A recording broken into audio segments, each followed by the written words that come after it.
Jadi kalau mungkin dari beberapa pengamat politik ya, melihat landscape politik di 2024 tuh kecurangannya masif. Bahkan ada istilahnya kan kalau di Pilpres itu TSM ya, terstruktur, sistematis, dan masif gitu loh. Tapi kalau untuk di wilayah Pileg, terasanya tuh cukup signifikan juga kecurangannya. Padahal itu nggak boleh. Seharusnya tetap berjalan perhitungan manual di kecamatan. Nah, itu diduga-duga ada agenda operasi dari salah satu parpol yang mau lolos di parlemen threshold ini kan.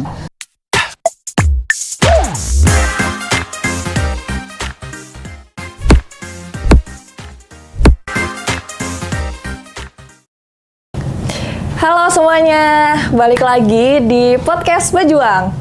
Aku harap teman-teman nggak bosen ya ketemu aku terus di sini. Aku mau ingetin lagi kalau siapa tahu teman-teman lupa ya. Di sini ada aku Farika dan tentu saja aku nggak bakal sendiri. Di sini aku udah ditemenin sama seorang program lead dari Caleg Muda. Di sini udah ada Mas Fauzan Martak. Halo. Terima kasih teman-teman podcast udah ngundang saya. Selamat datang di podcast Bajuang, Mas Ozan. Salam kenal Kak Farika. Iya, iya Mas Ozan. Jadi mungkin teman-teman masih asing gitu ya Mas mengenai caleg muda ini sebenarnya apa sih gitu. Nah mungkin Mas Ozan bisa ceritain dulu tentang caleg muda ini. Thank you Farika. Jadi caleg muda ini sebetulnya lembaga training alternatif ya, yang diinisiasi sama turun tangan sejak 2022. Nah, 2022. Kenapa sih konsepnya kok lembaga training alternatif? Karena kita tahu setiap parpol itu internalnya punya sekolah BIMTEK namanya, bimbingan teknis untuk para caleg. Nah, cuman kita riset, kita survei sama tim, ternyata memang kurang proper untuk BIMTEK untuk pemenangan bagi para caleg-caleg baru gitu ya, atau caleg-caleg muda khususnya. Makanya kenapa kita spesifik nih namanya caleg muda gitu ya, untuk meningkatkan secara basic pengetahuan mereka gitu ya, secara apa aja sih pembekalan yang dibutuhkan untuk pertempuran atau untuk persaingan di dapil mereka masing-masing gitu loh. Dan alhamdulillah kita udah running sebanyak 3 batch. Batch 1 itu kita selenggarakan bulan Maret 2023, lalu batch 2-nya kita eksekusi di bulan Juni, dan batch 3-nya kita selenggarakan secara online. Jadi 2 batch offline, 1 batch-nya online. Kenapa tuh Bang? Kalau offline pas 2 batch sebelumnya itu karena memang kita fokus untuk memfasilitasi teman-teman caleg yang ada di Jawa kebanyakan. Oh, I see. Pasca batch 2 itu kan masih ada nih teman-teman caleg muda lintas parpol ya, yang berminat untuk ikut trainingnya dari caleg muda ini. Nah, akhirnya coba kita solve dengan kita menghadirkan secara online lah metodenya. Sebetulnya untuk materi yang di-deliver atau diajarkan ke teman-teman caleg ini sama aja antara online dan offline. Tapi kalau offline itu kita biasanya 3 hari 2 malam. Nah, kalau online-nya kita lebih efisienkan jadi 2 hari 1 malam. Oke. Kalau per batch itu berapa bulan, Mas? Per batch itu berapa bulannya maksudnya gimana? Tadi bimbingan, durasi. Durasinya itu yang pertama 4 hari 3 malam di hotel di daerah Jakarta Selatan. Terus yang keduanya batch 2-nya itu 3 hari 2 malam, dan yang batch 3-nya itu 2 hari 1 malam yang online. Oh ya, aku lupa info juga. Kita juga dipercaya oleh salah satu parpol ternama juga Perindo untuk menyelenggarakan BIMTEK-nya bagi internal caleg khusus Perindo. Jadi kita bermitra lah. Jadi dari tahun 2022 sampai sekarang ya, Mas? Iya. Itu udah ada rencana mau dibuka batch lagi belum, Mas? Belum nih, karena kan pasca pemilu ini kita lagi nyari model bisnis yang baru untuk programnya. Kemungkinan kita mau tetap adain training ya, dari testimoni teman-teman caleg alumni ini kan mereka merasa ada manfaatnya nih, ada value yang berbeda dari caleg muda gitu. Mereka pengennya terus berlanjut nah caleg mudanya ini. Nah, cuman kan kemarin itu fokusnya hanya di lembaga trainingnya. Sedangkan sekarang belum ada kebutuhan nih untuk training diselenggarakan lagi karena pemilu akan terselenggarakan 2029. Oh iya. Nextnya gitu sih. Nah, Mas Ozan sejauh ini apa aja sih yang udah dilakuin sama caleg muda? Jadi selain training, kita juga kemarin pasca dari kerjasama dengan Perindo itu kita bantu production konten yang ideal buat teman-teman caleg. Jadi production apa Mas Tri? Konten. production konten. Ya semacam agensi gitulah. Cuman nggak agensi yang proper banget, yang ideal banget gitu loh ya. Hanya sebatas oke, kita buatin podcast monolognya, kita buatin carousel dengan ngangkat profil background mereka gitu ya, sama rilisnya. Nah kita kerjasama dengan beberapa pihak, ada media seperti inilah dan Nala TV gitu loh ya. Jadi kita riset kalau lembaga training, kalau training kita eksekusi lagi menjelang 2 bulan saat pemilu, itu kebutuhannya udah nggak mendesak lagi nih.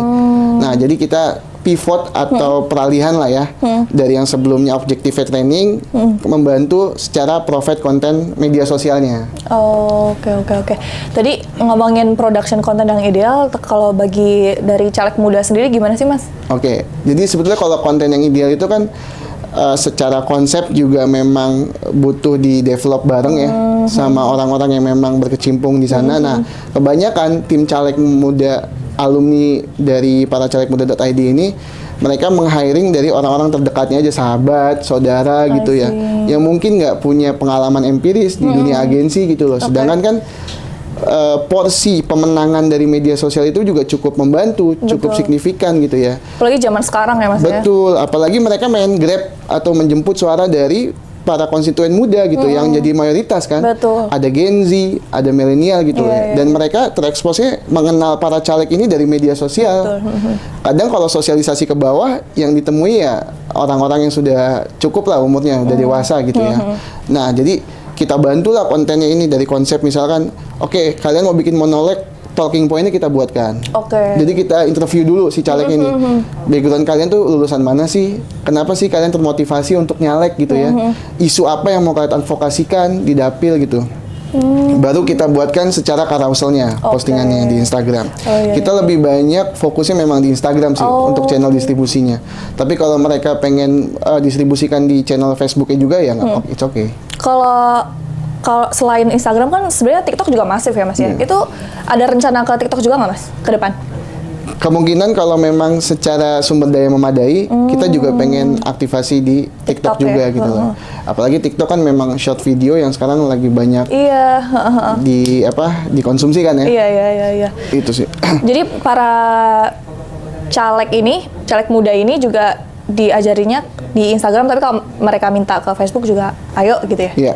Betul. Kalau mereka minta ke TikTok berarti gimana tuh, Mas? Sebetulnya kalau konten kita kan mirroring ya, bisa banyak diupload di berbagai channel atau di berbagai kanal.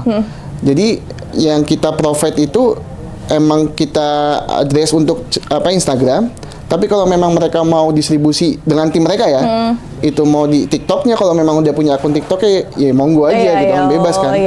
Bukan hak milik kita lagi soalnya. Oke. Nah, mengingat nih Mas Ozan, mengingat turun tangan kan nggak cuman fokus ke Pilpres ya, yang baru aja kita lakukan kemarin gitu. Sekarang kita tapi juga bahas tentang fokus juga ke Pileg. Nah, aku mau nanya nih Mas, terkait dengar-dengar kan ada isu kecurangan Pileg ya. Nah, itu kalau menurut Bang Ozan, menurut tanggapan Bang Ozan gimana? Ya. Jadi kalau mungkin dari beberapa pengamat politik ya, melihat landscape politik di 2024 tuh kecurangannya masif. Bahkan ada istilahnya kan kalau di Pilpres itu TSM ya, terstruktur, sistematis, dan masif gitu loh. Tapi kalau untuk di wilayah Pileg, terasanya tuh cukup signifikan juga kecurangannya. Misalkan gini, kamu maju di dapil di daerah Jakarta Selatan. Kamu sebagai pendatang baru dapat nomor urut 2. Nomor urut 1-nya kebetulan incumbent yang sudah terpilih di 2019 dan dia direkomendasikan lagi untuk maju lagi. Nah, biasanya praktek-praktek kecurangannya atau malpraktiknya itu adanya di suara yang tidak sesuai dengan C salinan kamu atau tidak sesuai dengan pleno kamu. Suara kamu seharusnya secara total itu ada 3.000 suara. Tapi saat ada di pleno atau di C salinan kok cuma 2.500 gitu loh. Berarti kan ada kehilangan suara 500 nih. Nah, itu biasanya permainan si caleg incumbentnya dengan penyelenggara. Atau memang ada caleg-caleg lain juga yang berusaha buat dapat satu kursi di sana dan segala instrumen dipakai sama dia. Itu biasa terjadi ya Mas? Itu di periode-periode sebelumnya nggak semasif atau nggak seterasa kayak sekarang ini ya? Oh, sekarang ini paling ini ya? Paling berasa banget. Sih, paling emang tahun ini tuh ya. Nah, Mas, setelah ketahuan itu, apa yang bisa dilakukan oleh masyarakat, Mas, biasanya? Biasanya bukan dari sisi masyarakatnya ya, biasanya dari si tim ses calegnya dan calegnya tuh memang mengawal suaranya dari berbagai tingkatan. Dari yang pertama itu di TPS khususnya, lalu ke tingkat kabupaten, ke kecamatan, kota kabupaten, masuk ke provinsi. Nah, mereka benar-benar mengawal sesuai C1 salinannya, jangan sampai ada suaranya yang hilang. Tapi kalau memang ada kecurangan yang mereka rasa ini merugikan suara saya gitu di dapil tersebut, biasanya diadukan ke Panwas. Panwas? Panitia pengawas gitu kan. Atau nanti akan masuk ke pengadilan MK juga. Tapi kalau secara mekanismenya itu teman-teman caleg udah dibekali oleh para parpolnya gitu ya. Nah, cuman yang perlu kita antisipasi ini praktek-praktek kecurangan ini kan perlu ya untuk tidak terus-terusan berlanjut. Karena apa? Jadi caleg-caleg potensial yang umuran kita, yang sebaya dengan kita, harapan untuk menangnya mengecil. Iya. Karena mereka tidak terbayang bahwa kecurangannya ini akan semarak ini, akan semasif ini gitu kan.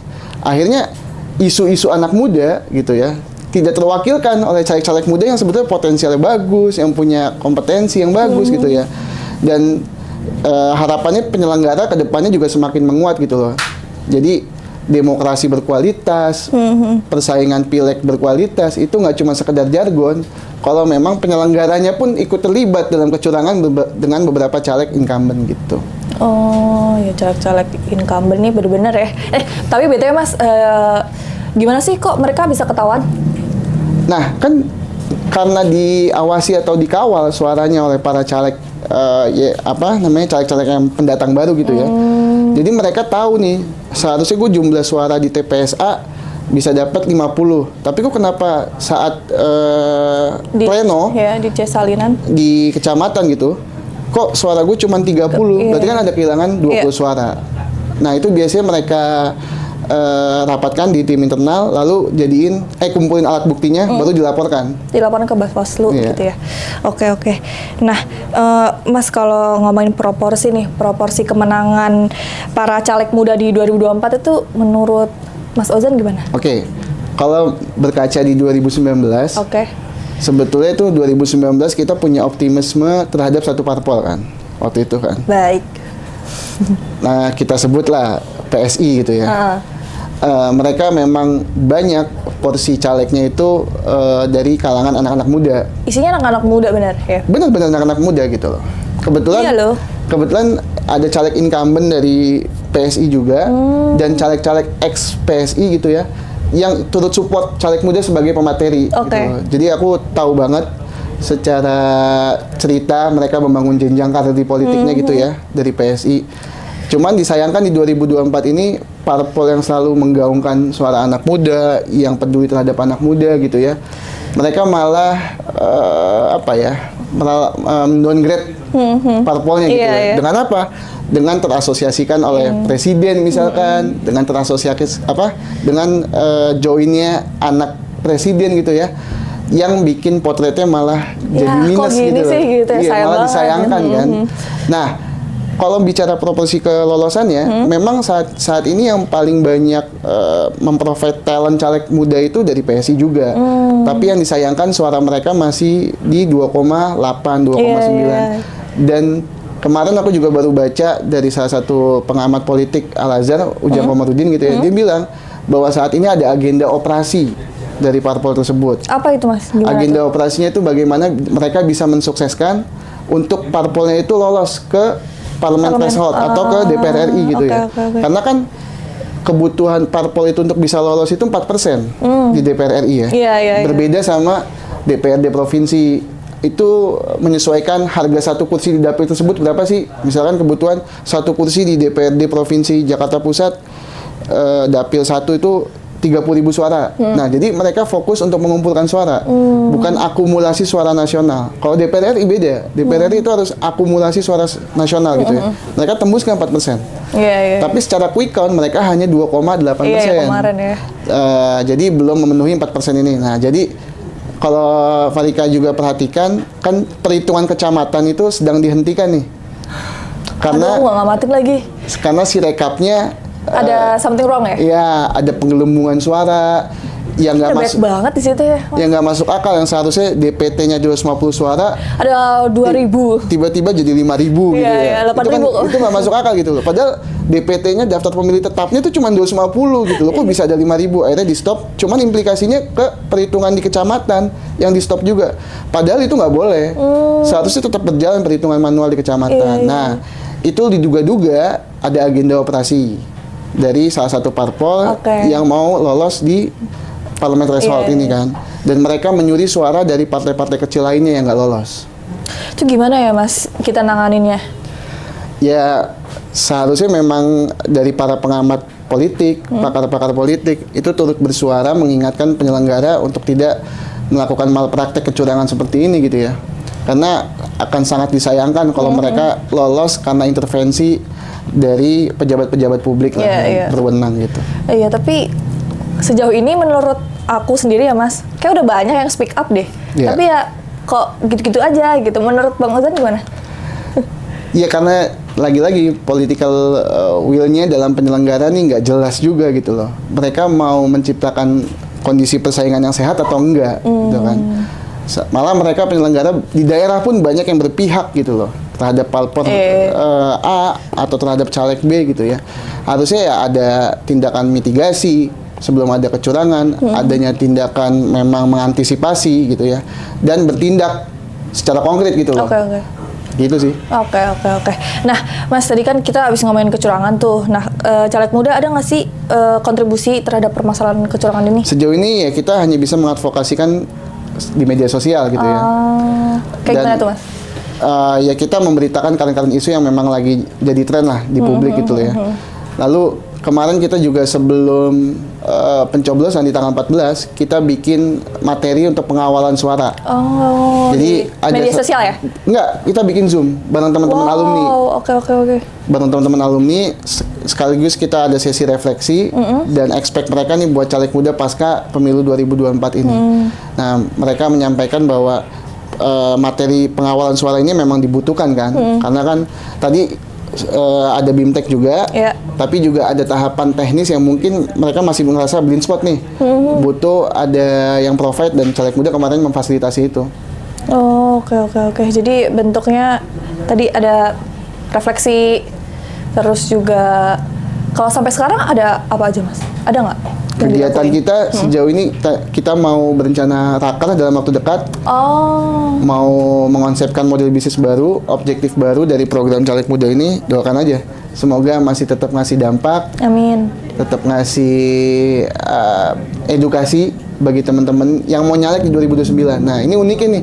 Kemarin pas kita blasting terkait rekrutmen siapa aja yang mau nyalek di 2024, itu banyak juga teman-teman caleg itu banyak teman-teman dari publik itu yang ngerasa gue pengen nyalek di 2029. Akhirnya kan nggak Kayak bisa, menarik deh. akhirnya nggak bisa kita terima kan, karena kan kita sifatnya inklusif kan. Oh, Inklusif, dan mereka ngebayanginnya kalau gue belum jadi caleg, belum siap jadi nyalek di 2024, di 2029 bisa join dulu nih di caleg muda. itu nggak bisa ya Mas? Nggak bisa, karena memang syarat dasarnya itu mereka udah harus punya KTA Oh, dan memang mereka udah siap mau nyalek di 2024 gitu. Oke. Jadi nggak bisa, ya udah deh ikut dulu deh. Gitu belum tahu tahun 2029 ikut. Depending dulu nih. Gitu, oke deh. Ya, jadi orang-orang nggak bisa langsung daftar gitu aja ya Mas? Nah, kemungkinan kalau memang pasca raker ini kita ada usulan untuk bikin politician academy, sekolah politik khusus umum gitu ya, bukan hanya warga parpol, ya bisa sih sebetulnya. Kayak perlu deh Mas, kayak menarik deh itu. Insya Allah, doakan aja. Oke, jadi nanti bentar lagi mungkin nanti caleg muda akan punya wajah baru gitu ya Mas ya? Betul, Oke, kita mau oke. rebranding juga. Wis, itu rencananya kapan Mas? Dalam waktu dekat mungkin 1 atau 2 bulan ke depan. Wih, bentar lagi itu Mas. Ya, abis lebaran lah. Insya Allah, doakan aja. Oke. Mas Ozan, tadi kan kita udah ngomongin tuh kayak emangnya gimana sih cara milih calon legislatif yang ideal gitu. Nah, menurut Bang Ozan gimana? Nah, Ada nggak tuh standar-standarnya? Ini yang cukup bertolak belakang di pandangan publik bahwa caleg yang dipilih itu punya popularitas tinggi. Akhirnya mungkin Vika tahu juga kebanyak caleg-caleg yang terpilih itu dari kalangan artis. Iya, yang suka nampang di lampu merah di Ya, TV. atau yang spanduknya masif gitu ya. Betul-betul. Nah, padahal yang kalau kriteria caleg yang kita jadikan peserta training itu ada 4. Satu, dia memiliki aspek intelektual. Ketika parpol memilih para calegnya itu tidak harus S1 melainkan SMA. Kalau kita memilihnya dengan dasar S1. Oke. Yang kedua, mereka punya aspek politik. Apa tuh aspek politik? Mereka udah tergabung dengan parpol ini bukan hanya momentum menjelang pileg saja. Tapi misalkan nih kayak pileknya atau pemilu 2024, mereka udah join dari 2021, 2022. Kenapa? Supaya mereka juga ikut membangun mesin politik di dapilnya masing-masing. Entah bisa lewat yayasan, karena mereka kan butuh modal sosial juga ya. Nah, yang ketiga itu juga tadi modal sosial itu, selain modal politik ada modal sosial. Mereka memang punya komunitas di sana atau mereka aktif di Karang Taruna. Itu sebagai modal kuat juga karena teman-teman sejawatnya atau konstituennya di sana udah mengenal si orang ini. Yang terakhir aspek logistik. Oke. Ini memang Itu juga diperhatikan ya? Iya dong, itu aspek penting. Nggak harus selalu money politik, tapi juga ada cost politik gitu ya. Cost politik ini kan fungsinya untuk mengoperasionalkan tim gitu ya, untuk membuat program pemberdayaan ke masyarakat gitu ya. Nah, sayangnya para pemilih muda atau pemilih mulai atau yang umumnya lah yang awam gitu ya terhadap politik memilih caleg ini karena standar popularitas saja. Artis, contoh aja misalkan kayak Komeng. Iya. Baik banget loh, Mas. Karena alasan foto dan cukup familiar namanya kan. Foto sih kata aku di Twitter viral banget gara-gara foto. Dan suaranya yang terbanyak gitu. Iya loh. Di Dapil Jabar tuh setahu aku ada istrinya Primus juga. Terus juga di Dapil Jaksel yang biasa disebut Dapil Neraka gitu ya, Dapil 2. Dapil 2 tuh mencakup Jakarta Selatan, Pusat, dan luar negeri. Itu ada Uya Kuya yang terpilih kemungkinan besarnya. Lalu juga ada istrinya. Istrinya kebetulan maju di DPRD provinsi. Karena mereka tandeman di dapil yang sama, DPR sama DPRD-nya, akhirnya mereka punya potensi besar nih untuk terpilih di 2024. Nah, yang disayangkan kan caleg-caleg potensial nih, yang memang concern terhadap isu di dapilnya, yang concern terhadap isu yang jadi potret banyak masyarakat gitu ya. Akhirnya nggak terpilih karena kalah sama popularitas para calegnya. Lalu maraknya praktek money politik. Ini apa ya? Ini yang bikin downgrade juga dari kualitas persaingannya.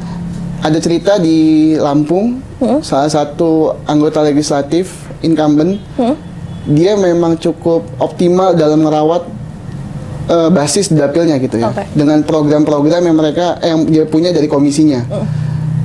Kalau nggak salah ada 50.000 sampai 80.000 warga konstituen yang dirawat selama dia periodenya 5 tahun itu 5 tahun ya. Tapi kalah di hari H karena ada serangan fajar dari caleg kompetitor lainnya. Nah, itu kan sangat disayangkan, cukup merugikan dan bikin kompetisinya jadi nggak sehat gitu loh. Serangan fajar ini ya harusnya memang sebelum masa pemilu masyarakat tuh udah diedukasi oleh para penyelenggara, oleh Bawaslu gitu loh. Kenapa ada fungsi Bawaslu yang nggak optimal, ada fungsi KPU, ya itu tetap marak. Adanya serangan fajar dan money politik yang merugikan banyak masyarakat, yang merugikan banyak sisi calegnya juga gitu loh. Gitu sih.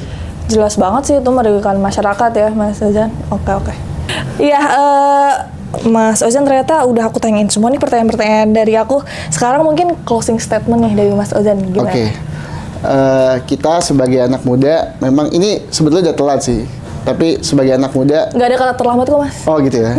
ini sebetulnya lebih buat para konstituen baru yang baru mempunyai hak pilih gitu ya. Mereka kadang bingung. Oke, pilpres ini kan dapat sorotan dari publik, dapat spotlight yang bagus dari media gitu. Tapi mereka pileg itu merasa bingung. Makanya banyak influencer tuh, gue mau milih DPR sama DPD siapa ya gitu kan. Oh iya Mas, kemarin tuh aku sampai sama teman-temanku tuh bikin Zoom gitu, kita bikin standar. Kira-kira nanti kita pilih yang standarnya kayak gimana ya? Nah itu dari siapa? Dari Kavika bareng teman-teman ya kan inisiasi untuk bikin forum Zoom gitu. Iya, soalnya kita juga bingung bener. Kalau yang awam gitu kan gue mau nyoblos siapa ya gitu kan, gue nggak kenal kriteria si calegnya, gue nggak tahu mana pilihannya banyak banget, track recordnya. Banyak caleg yang terpilih bukan dari daerah mereka gitu ya. Biasanya juga ada tuh dari parpol delegasi, misalkan lahirnya di Jakarta, cuman karena parpol ini belum punya suara di kota X gitu ya, dikirimilah si caleg A ini untuk mendapatkan kursi di sana. Karena mungkin ada ketokohan, ada faktor figur gitu ya. Nah, sangat disayangkan kalau misalkan teman-teman anak muda ini yang punya hak pilih baru itu memilih caleg yang bukan dari kalangan caleg muda. Kenapa? Karena aspirasi mereka itu disalurkan atau dikonkretkan sebagai program itu oleh para caleg-caleg muda nantinya kalau mereka memang terpilih gitu loh. Contoh aja dari alumni BES 2 itu ada Manik, ex-ketua BEM UI 2019 gitu ya, yang sempat fenomenal dengan statementnya Dewan Pengkhianat Rakyat gitu loh. Tapi dia memberanikan diri untuk peralihan peran. Yang tadi aktivis jadi caleg nih di 2024. Karena apa? Karena dia mau membenahi sistem dari dalam. Karena ya dia sadar dengan bahwa spirit aktivis ini nggak ngasih dampak secara real ya, nggak ngasih dampak secara maksimal gitu loh. Makanya dia mau memberanikan diri maju di 2024. Kita doain aja nih alumni-alumni caleg muda yang masih kengawal suaranya dengan para timnya bisa menang. Amin. Dan bisa mewujudkan atau merealisasikan aspirasi teman-teman muda. Oke, amin. Jadi mungkin satu kalimat Mas Ozan closing statement-nya tadi ditegaskan lagi. Oke, jadi buat para caleg muda, ketika kalian sudah punya kesempatan, udah punya otoritas, terpilih sebagai caleg, jangan lupakan para konstituennya untuk dirawat sampai 2029. Jangan hanya sekedar jargon untuk janji-janji politik ya, tapi benar-benar direalisasikan sebagai program kerja. Gitu. Untuk teman-teman yang lain yang masih apatis politik, kalian akan merasakan rugi, kalian akan merasakan nihil dampak ketika kalian tidak bisa memaknai pemilu di 2024 gitu ya. Kesempatan kerja, kesempatan kalian mendapatkan fasilitas kesehatan yang baik itu oleh para calon anggota dewan yang kalian pilih di 2024 ini. Oke, terima kasih banyak Mas Ozan. Akhirnya kita udah sampai di penghujung acara. Terima kasih teman-teman sudah nonton sampai menit terakhir ini. Jangan lupa terus tonton podcast Pejuang. Jargonnya kalau Mas Ozan tahu nggak apa? Kalau turun tangan pejuang bukan hadapi. Iya, kita mau kayak gitu nih Mas. Nanti kita bareng-bareng ya Mas? Iya. Oke. Tapi kalau caleg muda ada juga. Oh, apa tuh Mas? Boleh? Takdiri berjuang. Takdirnya berjuang? Iya. Oke. Gimana tuh jargonnya Mas? Biasanya kita sounding dulu, caleg muda alumni BES 1 takdirnya berjuang gitu. Alumni BES 2 takdirnya berjuang. Tapi mungkin kalau di sini kita pejuang bukan hadapi. Boleh. Oke, pejuang bukan hadapi. Dadah.